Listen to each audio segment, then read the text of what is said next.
পিটু, দেখ তোর জন্য কি এনেছি। পেয়ারা এনেছি, তুই খাবি তো?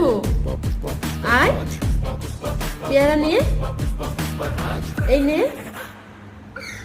আয়, খাবি আয়। হ্যাঁ, তোর জন্যই এনেছি, নে। পিটু, আয়, পেয়ারা নিবি আয়, এক সাইড দিয়ে আয়। হ্যাঁ, আয় আয়, আমার সোনা পিটু, গুড পিটু, গুড পিটু।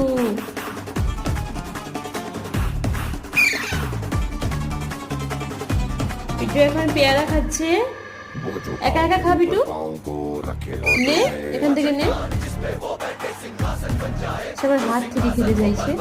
বন্ধুরা, পিটু ধীরে ধীরে সেলফ ফিডিংয়ে আসছে। ও কি খাচ্ছে সারাদিন জানতে চাইলে কমেন্ট করুন। ভিডিওটি ভালো লাগলে একটা লাইক করুন। আমাদের চ্যানেলে প্রথম হলে চ্যানেলটি সাবস্ক্রাইব করে দিন।